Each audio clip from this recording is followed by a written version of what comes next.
Assalamu alaikum. Welcome to Ambitious Robotic and IT Solution CSS Lecture Series. मैं हूँ आपकी instructor नाइलाता भट्टी। आपको आज दूसरे लेक्चर में खुश आमदीद। अगर आपने हमारा पहला लेक्चर नहीं पढ़ा, अभी तक नहीं देखा, तो आप लोगों से गुजारिश है कि पिछला लेक्चर देखें, क्योंकि उस लेक्चर में मैंने आपको बताया कि CSS के मुतालिक प्री रिक्विजिट क्या चाहिए, कि इस कोर्स को करने के लिए आपको क्या ज़रूरियात है, और मैंने कम्प्लीटली आपको इंट्रोडक्शन बताया अबाउट CSS। ठीक है। इसके अलावा अगर आपने हमारा चैनल अब तक सब्सक्राइब नहीं किया तो आप इसे सब्सक्राइब करें, बेल आइकन पर प्रेस करें, ताकि आने वाली वीडियोस के मुतालिक आपको इन्फॉर्मेशन मिलती रहे।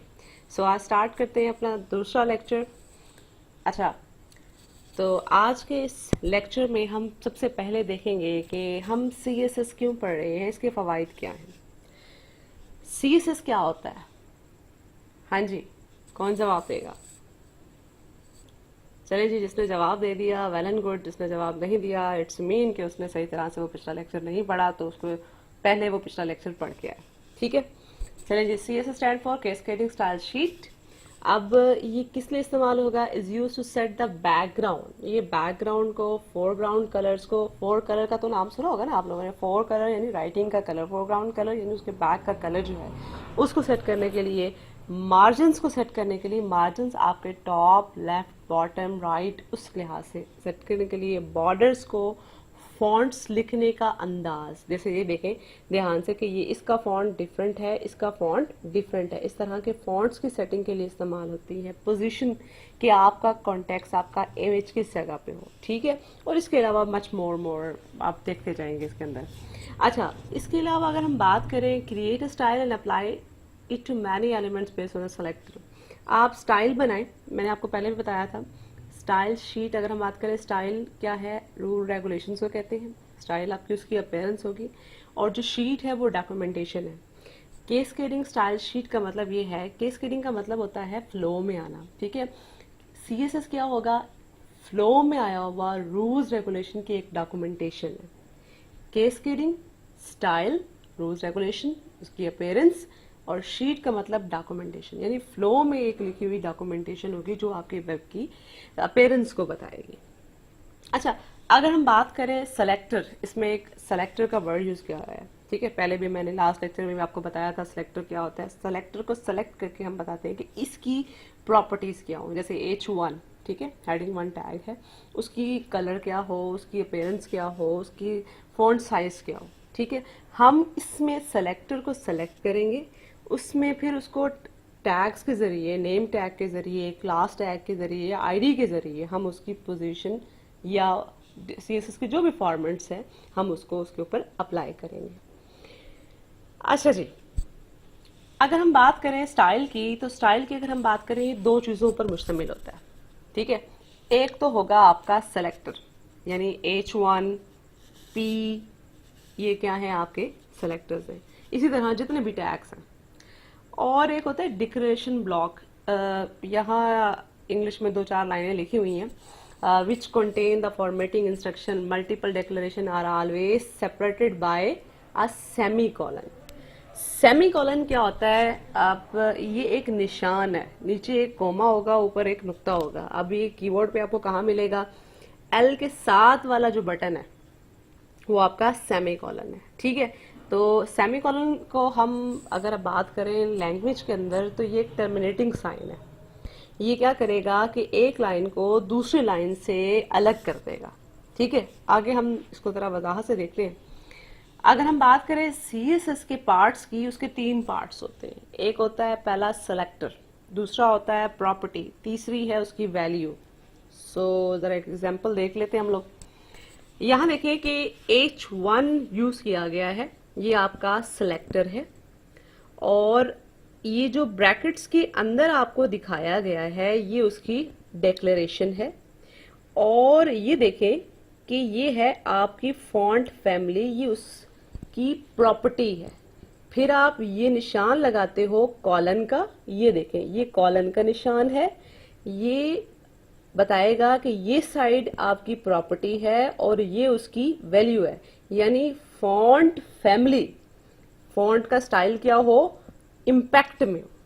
ठीक है, यहाँ आप अपने मुख्तलिफ टाइम रोमन जो भी आपके फॉन्ट्स हैं, अगर आपको नाम याद नहीं है तो गूगल पे सर्च कर लें। उससे भी बेस्ट तरीका है MS वर्ड तमाम कंप्यूटर में होगा, वहाँ पे आपके फॉन्ट्स के नाम दिए हुए, जस्ट वहाँ से कॉपी करें, यहाँ पेस्ट करें, वो उसी फॉर्मेट में आएगा। उससे ये है कि वहाँ आपको फॉन्ट के साथ साथ उसका स्टाइल भी दिखाया गया होगा।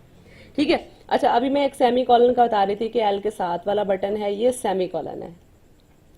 ठीक हो गया। अगला देखें, फॉन्ट साइज। हाँ जी, ये क्या होगा? वेरी गुड, जिसने बता दिया वेरी गुड। ये आपकी प्रॉपर्टी है। ठीक है, कॉलन बताएगा कि इस साइड के प्रॉपर्टी है, शाबाश, इस साइड पे वैल्यू है। चलें जी देखते हैं, ये देखें, ये क्या हो गया आपका? सेलेक्टर। चलें जी, ब्रैकेट के अंदर जो दी हुई है इसको हम क्या कहेंगे? डेक्लेरेशन। और आपकी फॉन्ट फैमिली क्या है? प्रॉपर्टी। और ये क्या है? उसकी वैल्यू हो गया। चलें जी, ये तो आ गया आपका पार्ट्स ऑफ CSS जो मैंने बता दिए कि 3 थे। ठीक है, कौन कौन से थे? रिपीट करें again. Selector, very good, property, next value. ठीक है जी, अब मूव करते हैं version of CSS। 2 he version है, CSS2 एंड CSS3।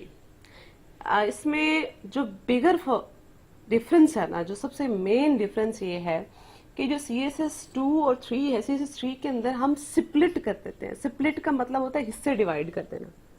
CSS2 में ये काम नहीं था, स्प्लिटिंग नहीं थी। आप पूरा का पूरा डॉक्यूमेंट, पूरा का पूरा चीज एक ही चीज के अंदर आप करते। अब इसमें आपने मॉड्यूल पढ़नी है। मैंने पिछले लेक्चर में मॉड्यूल्स के बारे में सारी बातें बता दी थी। 4 मॉड्यूल्स है और उनको इंडिविजुअली आपको मिसालों के साथ साथ समझाया था। अगर नहीं पढ़ा तो दोबारा जाओ पहले लेक्चर पे, उसको पढ़ के आओ। ठीक हो गया? ठीक है, अब सबसे बेस्ट ये है कि CSS3 के अंदर आप उसको मॉड्यूल्स में कर लेते हो। और दूसरी बात ये है कि बैकग्राउंड का इमेज पोजीशंस और जो रिपीट है, रिपीटिंग क्या होती है आगे हम इसके अंदर देखेंगे। बैकग्राउंड रिपीट होता है कि अगर आपका फर्ज करें कि ये बैकग्राउंड, अगर आप इसका साइज है, ये देख लें कि अगर ये साइज कम है यहाँ से, तो वो पूरी इमेज के ऊपर रिपीट होना, पूरे स्क्रीन के ऊपर रिपीट होना शुरू कर देगा। तो इस चीज़ को CSS3 ने ओवरकम कर दिया है। CSS2 यहाँ है कि आप रिपीट कर भी सकते हो, रिपीट नो भी कर सकते हो, वहाँ ऐसा नहीं था। अच्छा जी, अब आते हैं मेन चीज़ के ऊपर, टाइप्स ऑफ CSS। कितनी टाइप्स है CSS की 3 टाइप्स है। एक है इनलाइन, एक है इंटरनल, एक है एक्सटर्नल। इनलाइन का मतलब क्या होता है कि जो आपकी HTML की लाइन है, जैसे H1 का टैग आपने यूज किया, वही का वही स्टाइल का वर्ड यूज करके उसी जगह अप्लाई कर दो, तो वो इनलाइन CSS है। मैं प्रैक्टिकली आने जो हमारी 3rd वीडियो बनेगी उसमें आपको प्रैक्टिकली बताऊंगी कि किस तरह से बनाना है। एक होता है इंटरनल, वो ये है कि इनलाइन तो ये है कि उसी लाइन में, जैसे H1 यूज किया उसी लाइन में लिख दो। इंटरनल में वो सेम डॉक्यूमेंट में जरूर होती है। ठीक है, आप ऊपर हेड में डिक्लेयर कर देते हो, लेकिन लाइन के अंदर नहीं होती। डॉक्यूमेंट का एक हिस्सा ऊपर मुख्तस कर देते हैं हेड में, और वहां आप जो भी स्टाइल अप्लाई करना चाहें आप यूज कर सकते हैं।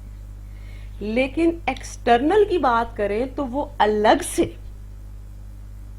आपने एक फाइल बनाई होती है, उस फाइल को आप अपनी डॉक्यूमेंट से लिंक करा देते हो। .css उसकी एक्सटेंशन होती है। जैसे HTML का अगर हम बात करें, जो भी आप फाइल उसको बनाते हैं वो .html उसकी एक्सटेंशन है, वैसे CSS की जो फाइल बनाएंगे उसकी .css होती है। ठीक हो गया, inline, internal and external. Internal inline same document में ही है, लेकिन दोनों में फर्क क्या है? इनलाइन उसी लाइन में होगा, इंटरनल डॉक्यूमेंट में जरूर होगा लेकिन उसी लाइन में नहीं होगा, उस डॉक्यूमेंट के एक खास पार्ट में होगा। एक्सटर्नल उसी डॉक्यूमेंट में नहीं है, अलग से एक फाइल बनाओगे, उसको लिंक कराओगे। ठीक हो गया? चलें जी, आपका वीकली टास्क, इस वीक का जो टास्क है कि आपने डाउनलोड करना है Notepad++, सबलाइम, ETC जो भी आप यूज करना चाहें। प्री रिक्विजिट मैंने आप लोगों को बता दिए थे। अगर आपके पास नहीं है ये कि डाउनलोड नहीं है आपके सिस्टम के अंदर, तो you must download and install on your PC। नीचे डिस्क्रिप्शन में मैं लिंक दे दूंगी, नोटपैड प्लस प्लस और सबलाइम को डाउनलोड करने का, आप उसको डाउनलोड करें और अपने पीसी पे चलाएं। ठीक हो गया? Thank you very much. और अगले लेक्चर के लिए आप हमारे साथ कांटेक्ट में रहे। नीचे कमेंट बॉक्स के अंदर आप कमेंट्स करें। मैंने लास्ट लेक्चर में भी आप लोगों को बताया था कि कोई भी इशू है, कोई प्रॉब्लम है, तो वो आप कमेंट्स जरूर करें। ठीक है, आज के लिए इतना काफी। इंशाल्लाह मुलाकात होगी आपसे अगले लेक्चर में, और आपने अपना टास्क जरूर मुकम्मल करना है। ठीक हो गया? Thank you so